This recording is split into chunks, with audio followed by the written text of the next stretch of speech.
Hello and welcome. You're watching News Central Television. I am Judith at TB. It's time for News Central now, and here are the top stories at this hour.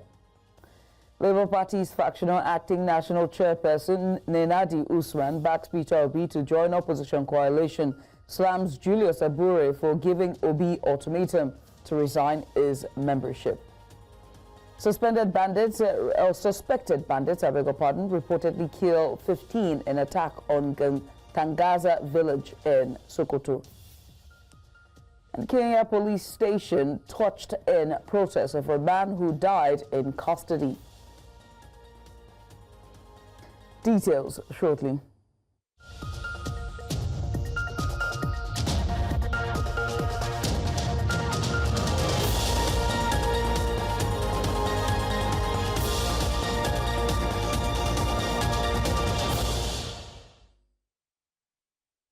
And we begin with security matters as at least 15 people have been reportedly killed by suspected bandits in Kwalajia village, Tangaza Local Government Area of Sokoto State.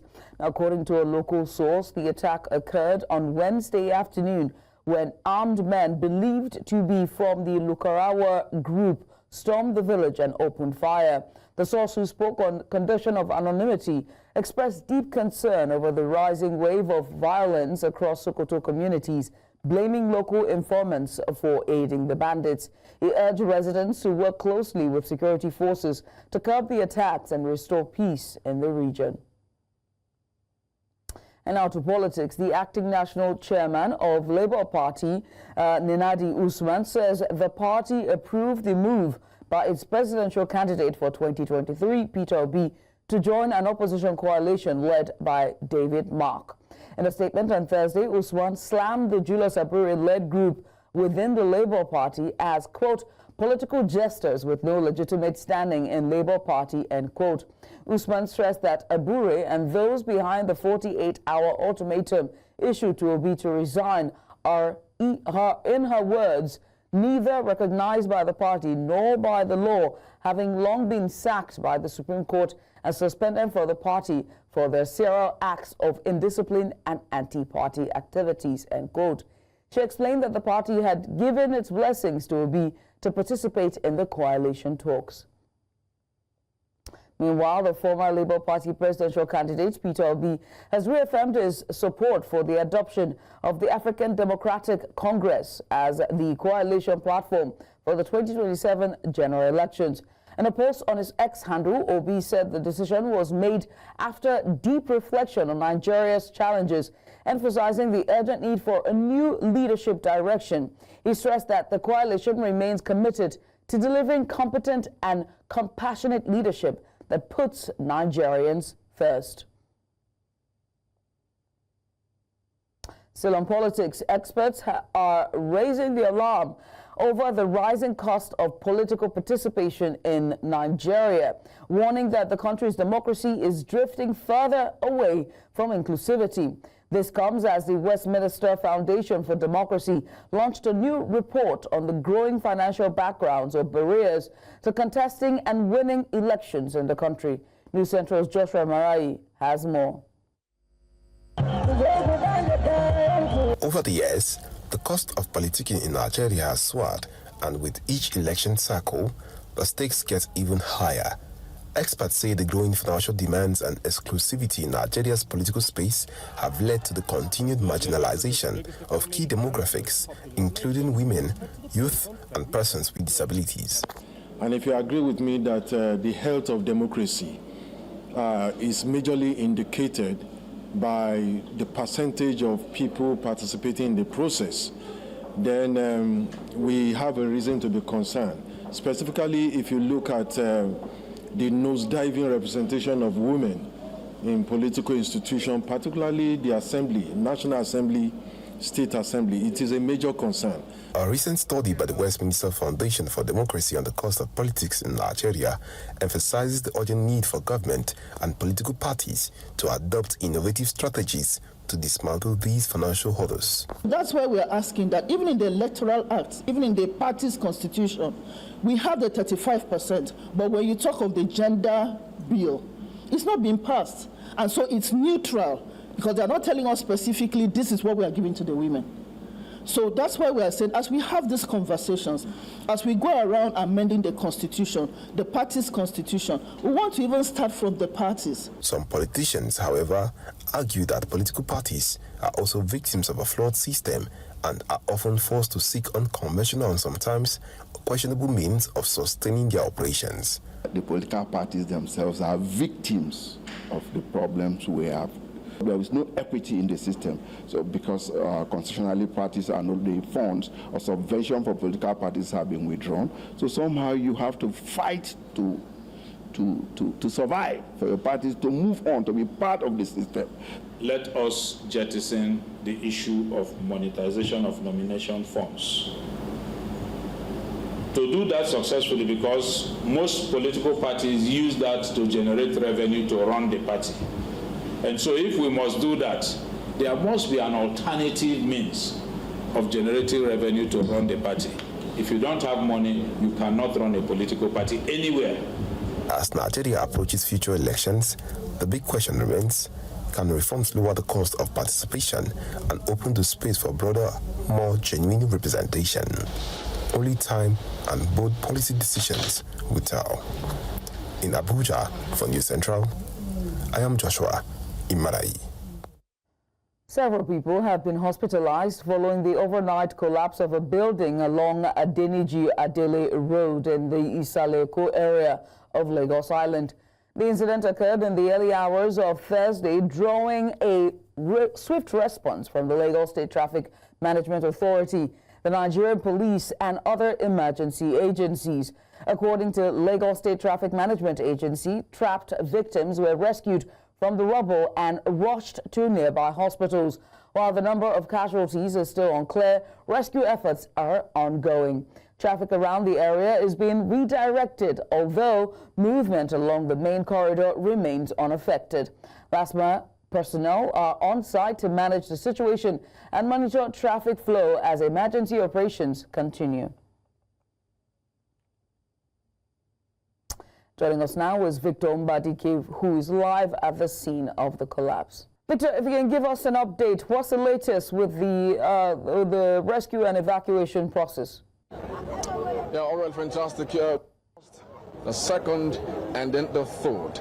Now, if you look at this, you realize that we have a caterpillar who has already demolished a particular building here. Now, that had to happen so they can get access into that main building that got affected early this morning as at 6:06. An occupant of that building. Yes, been there for some time now. Tell us exactly what transpired, what led to the partial demolition of that building. Good evening, everyone.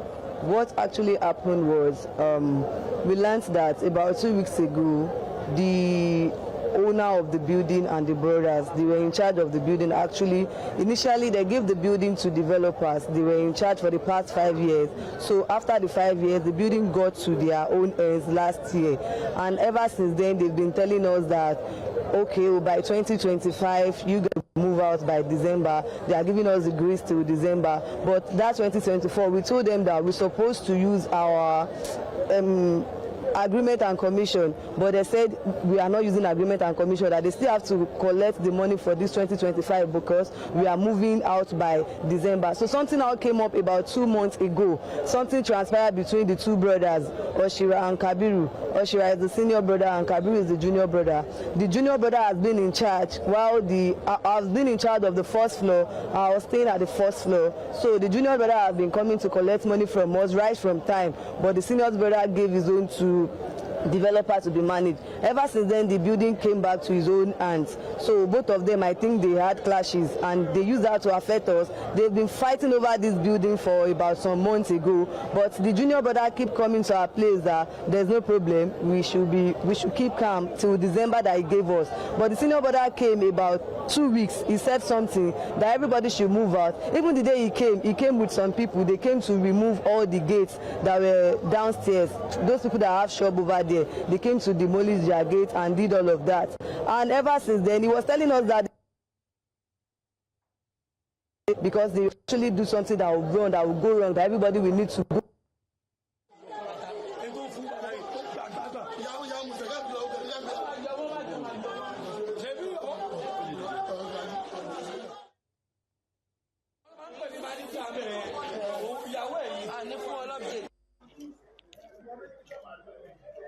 at branch, Marina branch.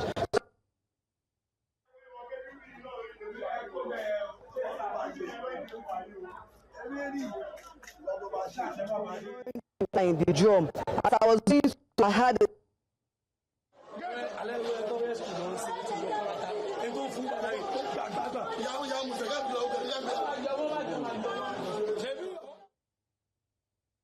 Exactly part that I was standing there.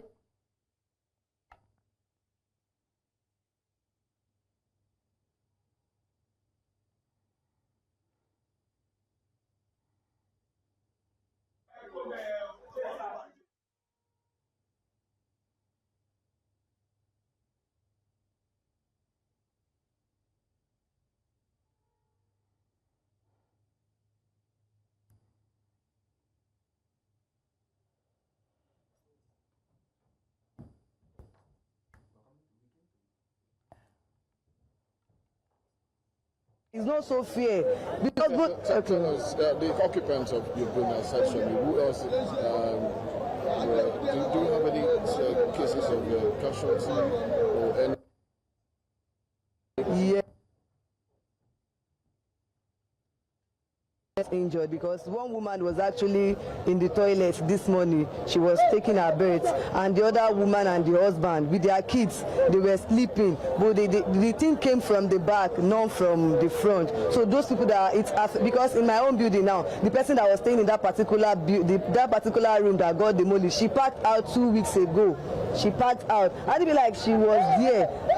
We were not going to say what we are saying now. Well, chaotic scenes here. Clearly, this looks like more like a self-inflicted situation, a family disagreement or family squabbles, and those who lived in that particular building had to pay the price for their own, argument or issues. But the good thing is that we do not have any official record of any casualty as we speak. But yes, indeed, we still have a couple of persons. I think about 4 of them in the hospital right now receiving treatment. We did speak to Lasema, although they do not want to be on record, and they said right now what is going on is just evacuation of the debris, and hopefully that will keep happening in the next few hours and few days. That's the situation right now. No casualty, no recovery of any human body at all at the moment. All right. That's Victor Mbadike there, our correspondent, who is live at the scene of the building collapse in Isaloko of Lagos Island. A switch from Lagos and now to the federal capital, as the Minister of the Federal Capital Territory, Nyesom Wike, is defending the 39 billion naira renovation and renaming of the Bola Ahmed Tinubu International Conference Center in Abuja. Now, Wike says the revamped facility has already generated 650 million naira in just 3 weeks, a massive leap from its previous annual earnings of just 50 million naira. The minister also rejected claims that he allocated 41 plots of land to his sons, describing the accusation as false and politically motivated. He attributed it to a failed politician from Adamawa State. Speaking on the political situation in his home state, Wike declared that peace had returned to Rivers after months of turmoil. He maintained that he owes no one an explanation on the terms of the truce. The man they gave it was paid to the FCT every year 50 million naira. As I speak to you, that gave a commission in June 10. Do you know the revenue was made? Within 3 weeks, 650 million naira. 3 weeks. 3 weeks. 650 million naira. But this was somebody giving us 50 million naira a year. We have 2,000, 10,000 land. Ordinary mathematics just tells you that. And then for the value of $3.something billion US, it is you are talking about over 4 or 5 trillion naira. And then you want me to stay to listen to you. These are the kind of things I tell you. There are stories you come and tell me. Okay, he gave his son 4,000 square feet of land. Okay, maybe it's correct. For example, okay, let me listen to it. But all this bad rubbish, and I know where it's coming from. There are a few who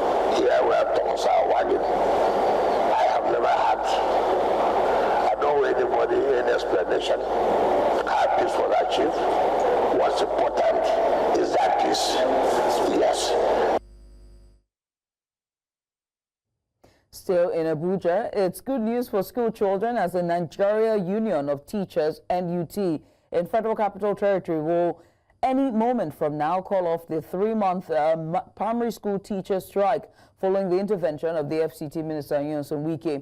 The Chief of Staff to the Minister, Chidi Amadi, disclosed this in Abuja on Thursday after a closed-door meeting with the Area Council Chairman, leadership of the NUT, as well as representatives of the FCT administration. Amadi noted that participants at the meeting included representatives of the National Association of Nigerian Students, NANS, and the National Assembly. He explained that the meeting was convened by the minister in addition to previous interventions to find a lasting solution to the prolonged teachers' strike. You are watching News Now on News Central Television. We go on a short break. When we return, youths embark on 12 days of protest in Abuja over NNPCL's missing 210 trillion naira. We'll bring you the details of this and plenty more after the break. Join us again.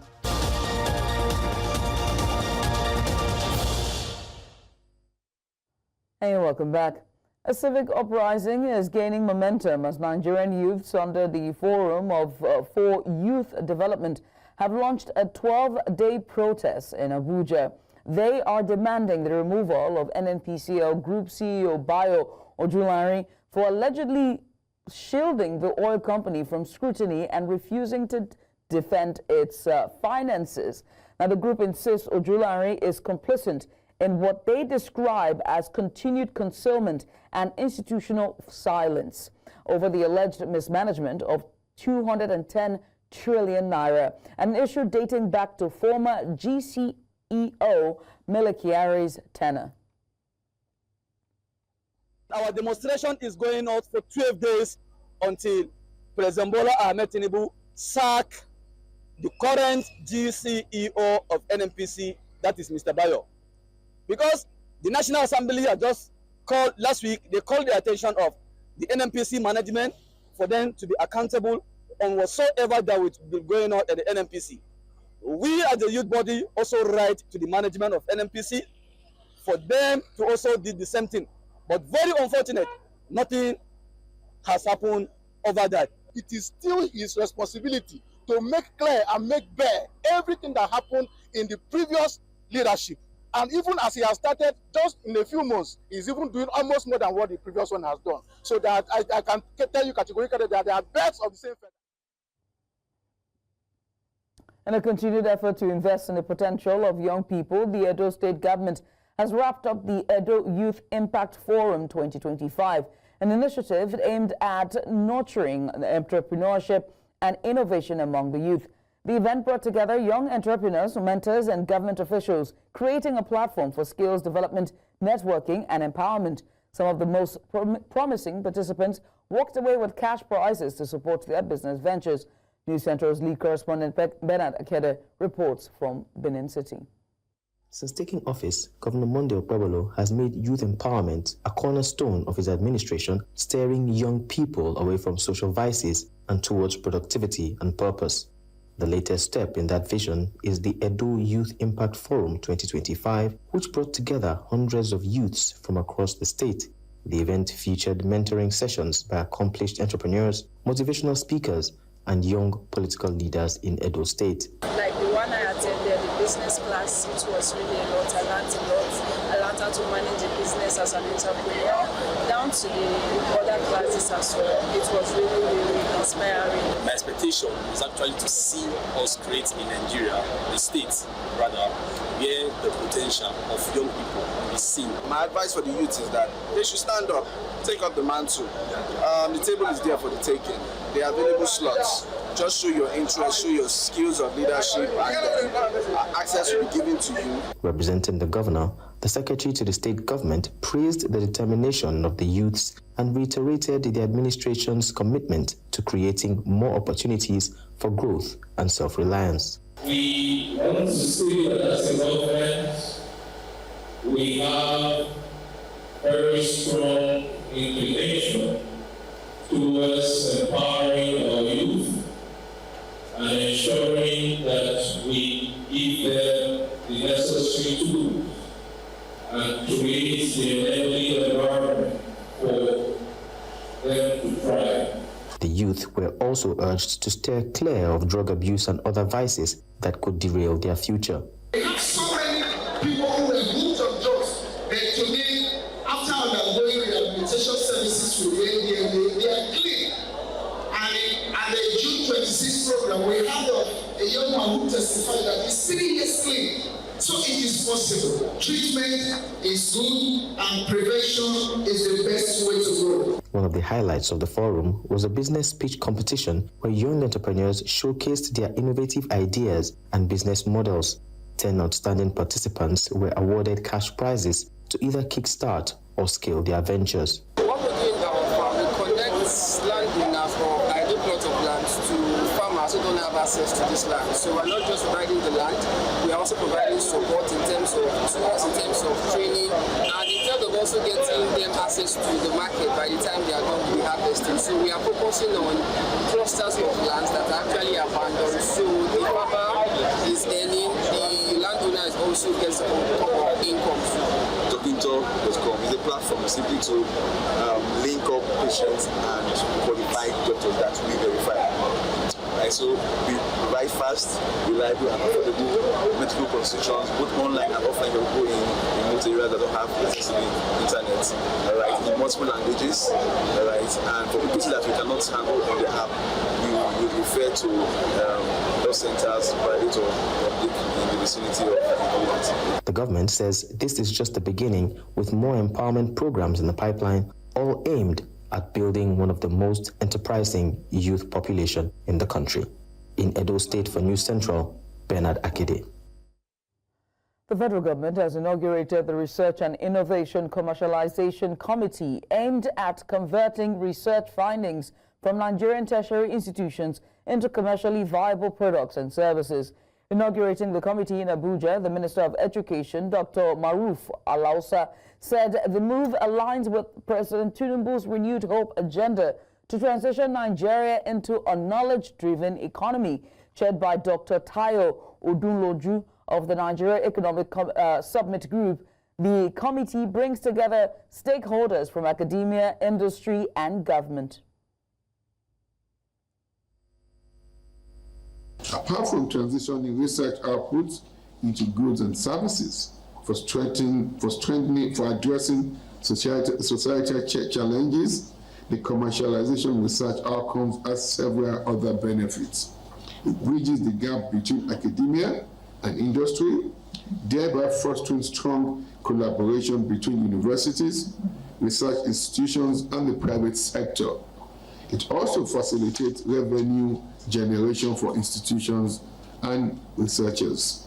For too long, there has been a worrisome disconnect between the academia and the industry, such that research is being conducted in our tertiary institutions has become a mere tool for career advancement. Our tertiary institutions should be a breeding ground for creativity, original thinking, and innovation that shape our well-being as well as drive socio-economic development. We will interrogate this investment and research. We think Tech Fund is a catalyst, but when we are done, we must go beyond Tech Fund to create a pathway for the catalyzation of investment at scale in research. We remain enthusiastic about building a knowledge-based economy that is enduring, globally competitive, inclusive, and driven by homegrown solutions. The push for inclusive quality education in Nigeria took center stage at a one-day dissemination session in Abuja as federal and state educators reviewed findings on the state of girls' education in the country. The session featured the release of new reports on education financing and performance across 10 states with emphasis on gender equity. News Central's correspondent Sumaya Abubakar has more. The session, organized to unveil performance assessment and financing reports on girls' education, brought together top education officials from across the country. With the theme, Strengthening Girls' Education in Nigeria, the event focused on the intersection of gender, financing, and policy implementation at the state level. Our motto is to ensure that we have the appropriate data so that we can make realistic decisions so that we can make impactful policies, so that we can push for effective implementation. These will give us that tool. These will assist us in ensuring that really no girl is left behind. Organizers highlighted key challenges including poverty, unsafe learning environments, and cultural resistance that continue to force many girls out of school. Civil society organizations equally echoed the call for reform, urging deeper collaboration between government and communities. These state-specific data here is to help the governors to think, help the governors to plan, and help the governors to budget and implement girls' education key performance indicators that will accelerate the implementation of what is in the Pillar 3 of the New York agenda for Mr. President. When I come in, I actually give my story and also encourage parents and other advocacy that the more we go out, the more we are. There are so many girls out there that are actually in school but are not having quality education. The session also featured a robust panel discussions on financing, monitoring, and the importance of female leadership in education systems. In Abuja, for News Central, Sumaya Abubakar. Despite being richly endowed with oil, gas, and solar resources, Nigeria still grapples with significant energy poverty. Industry experts at the ministerial session of the Nigeria Oil and Gas Energy Week in Abuja say bridging the gap will require stronger policy frameworks, enhance collaboration and alignment on geopolitical fronts to ensure a just and inclusive energy transition. News Central's correspondent Aishat Salihu has the details. The ministerial session focused on securing Nigeria's energy future, highlighting current production levels at 1.745 million barrels of crude oil per day, with targets set to hit 2 million barrels per day by the end of 2025. Nigeria also boasts of over 200 trillion cubic feet of proven natural gas reserves. Stakeholders emphasize the growing role of indigenous oil companies, especially as international oil firms shift to offshore operations. We are committed to national development. Our mandate remains rooted in 3 pillars: ensuring energy security, enabling economic growth, and creating long-term value for the country. And critically, we see ourselves not only as participants in the energy transition, but as leaders. We have increased production by 300,000 barrels. That shows that we have indigenous capacity. We have value retention in the country. But for us to sustain this momentum, we need to also sustain our program of capacity building. And this is where PTDF is very strategic, NCDMB is very strategic, other PTI and other agencies are very strategic. Attention also turned to Nigeria's heavy reliance on unclean energy sources and the broader implications for climate change. Experts stressed the urgent need for clean, accessible, and affordable energy for all Nigerians. But what I have studied within the system is that we have investors that are ready to invest into the sector. But the evacuation has been a very big hindrance. Today, the GCEO has talked about the Niger crossing, which will boost production of gas from the Niger Delta region, evacuation into the gas pipeline. And beyond that, when the AKK is completed, we'll have it channeling gas to the northern part of the country.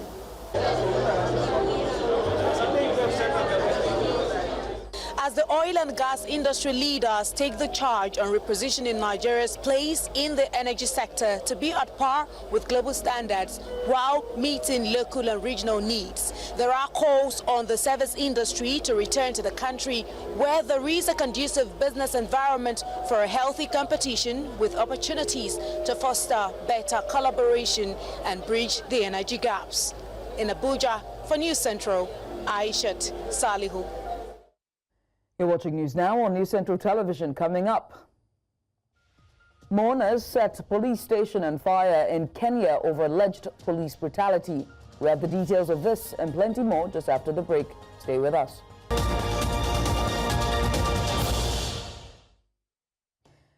And you're welcome back. Now, chaos broke out in Homa Bay County on Thursday as mourners forcefully took the casket of late Albert Omundong Ojwang to Mawigo police station in protest against alleged police brutality. The demonstration turned violent when the enraged crowd set the station on fire, blaming police for Ojwang's death while in custody. Ojwang, a 31-year-old teacher and political blogger, was arrested on June 7th over alleged cyber harassment of Deputy Inspector General of Police Ilid Lagat. He died while in police custody, prompting public outrage. 6 individuals, including 3 police officers, have since been charged with his murder. According to the Independent Policing Oversight Authority, 18 deaths in police custody have been recorded in just 4 months.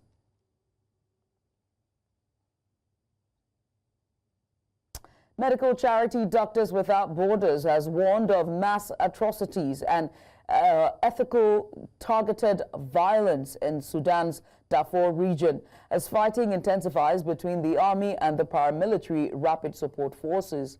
The RSF, whose roots trace back to Janjaweed militia accused of genocide in the early 2000s, has been consolidating control in Darfur after seizing the capital, Khartoum, in March. And a new report covering interviews from May 2024 to May 2025, MSF raised alarm over systematic violence, particularly against non-Arab ethnic groups. Now, both the Sudanese army and RSF have been accused of atrocities since war broke out in April of 2023, with the U.S. already declaring RSF's actions in Darfur as genocide.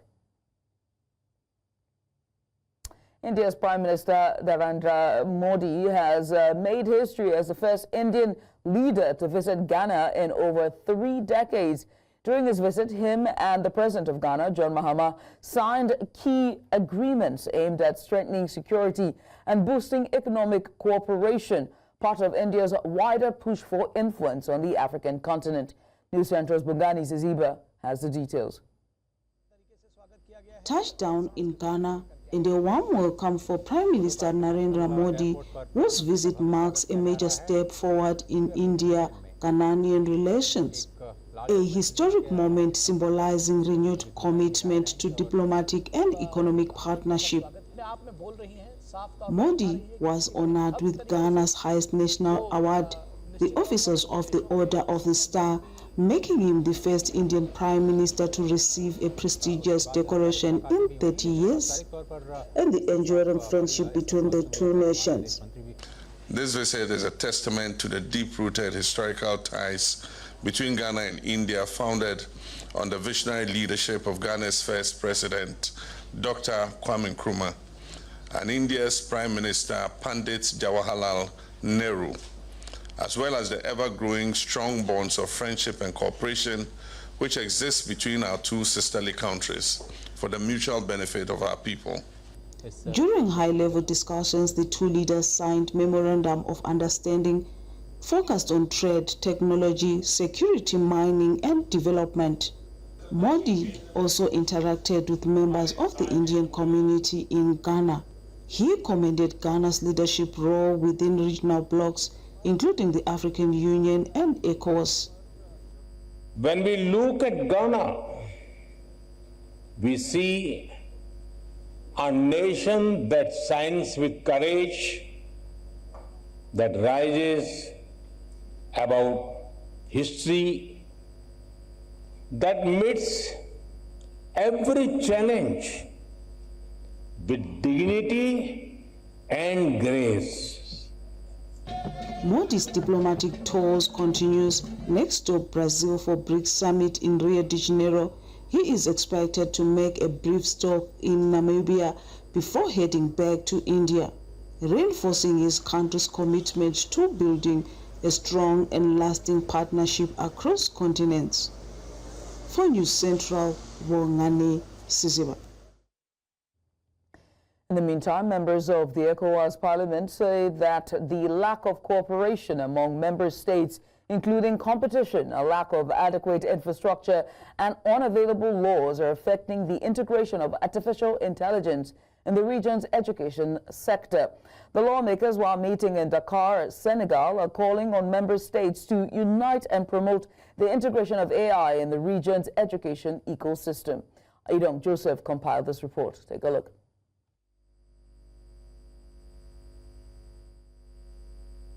The advent and application of artificial intelligence in the last few years has grown tremendously. While experts say AI can offer solutions to regional challenges, they also add that it possesses immense potential that can improve learning. Artificial intelligence has immense potential as a learning partner. And it also creates new opportunities for and new demands on the workforce of tomorrow as AI takes over more and more tasks on the technical side. So, at this session in Dakar, Senegal, members of the ECOWAS Parliament meet with the team Artificial Intelligence for Education and Skill Development in West Africa. Experts here say educators must be empowered with adequate training on AI so that they can effectively train future generations to leverage its benefits. Whilst we are delegating more tasks to AI, we need to be able to empower the workforce with the critical skills to be able to use this AI and the critical skills to be more analytic whilst they leave more of the mundane technical tasks for AI to use. Lawmakers at the session, however, expressed factors, fears and challenges affecting the adoption and implementation of AI among West African countries. They say that some of these include a lack of cooperation among ECOWAS member states, competition, lack of adequate infrastructure, including unavailable laws that will foster its integration and control its use. We cannot reason together. We cannot hold together. Senegal wants to be the first. Nigeria wants to be the first. Nigeria wants to be the first. And once you become the first, instead of bringing your friends together, you want to show how you're powerful than the other person. We must understand that West Africa is a village. And it takes a village to raise a child. L'harmonisation du programme et que ce qui est enseigné en Guinée soit enseigné au Sénégal, en Côte d'Ivoire, etc., etc. Une harmonisation du diplôme et des attestations. Et pourquoi pas une harmonisation même des épreuves, des examens. Por isso é fundamental, ao falarmos aqui da harmonização, CEDEAO ainda tem muito trabalho a fazer. Temos que pensar num quadro jurídico bem definido e podemos basear alguns exemplos de alguns países que já estão muito avançados ao falarmos da harmonização.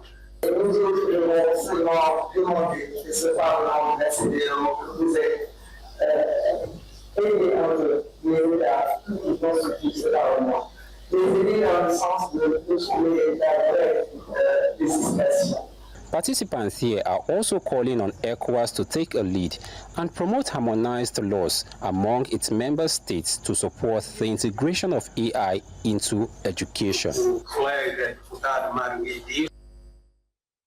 You're watching news now on News Central Television. Let's go on a short break. When we return, we've got business and sports news. Stay with us.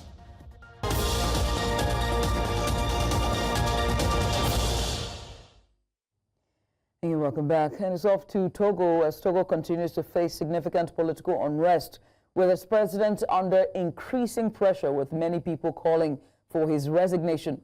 This pressure comes after recent constitutional changes that could allow him to remain in power indefinitely.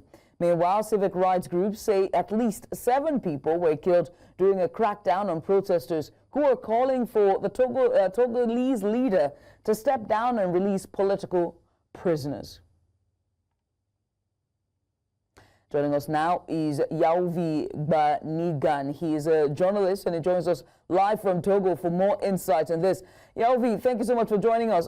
What is the general sentiment among citizens now? Do they feel hopeful, frustrated, or resigned regarding the push for constitutional change as regards leadership and presidency for the country?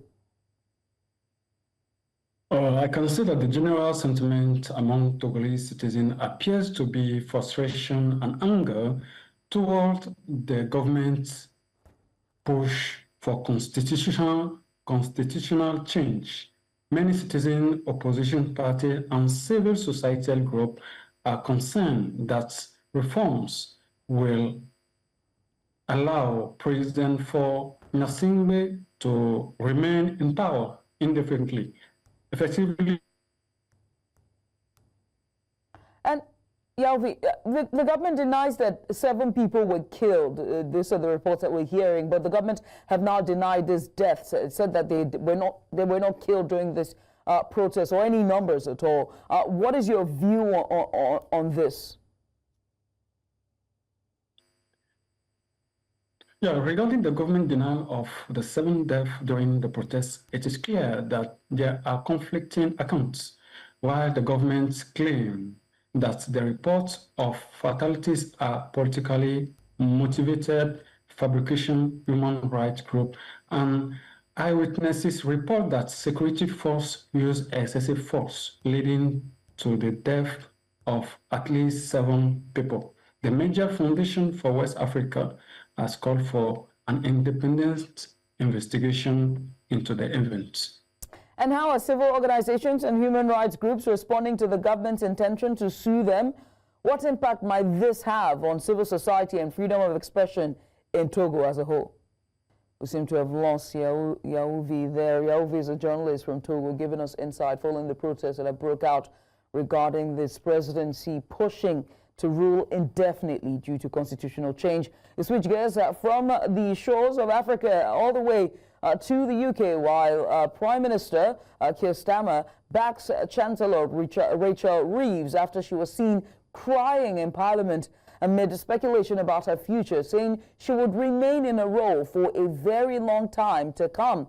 Starmer said that Reeves' tears were due to a personal matter and insisted he works in lockstep with her. The emotional moment followed a welfare U-turn that wiped out nearly £5 billion in budget savings, causing the pound to slip over 1% and government borrowing costs to climb. Stand here and speak for the Chancellor, but as she's made clear on a number of occasions, yesterday was a personal issue, and I'm certainly not going to say anything more about that. I think it's just fantastic that she is here, and as I say, none of this would be happening if she hadn't taken the decisions that she's taken. So she took those decisions, and she'll be taking them for many years to come. I didn't appreciate what was happening because, as you'll probably appreciate, the PMQs is pretty wired. It goes from question to question, and I'm literally up, down, question, looking at who's asking me a question, thinking about my response, and getting up. That's all we can take, unfortunately, this hour. We'll bring you business and sports news at 10 for tonight. But before we go, let's take a look at some of the major stories we took inside the hour. Starting with Labour Party, as its factional acting national chairman, Nenadi Usman, has backed Peter Obi to join opposition coalition and also slammed Julius Abure for giving Obi ultimatum to resign his membership. Suspected bandits have reportedly killed 15 in attack on Tangaza village in Sokoto state. And finally, we told you that Kenya's police station has been set on fire during protests over a man who died in custody.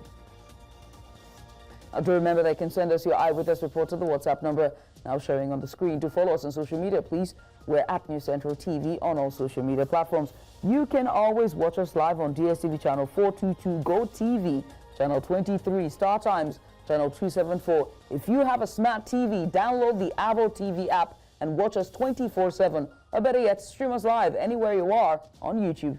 Many thanks for watching. I am Judith at TV. Bye for now.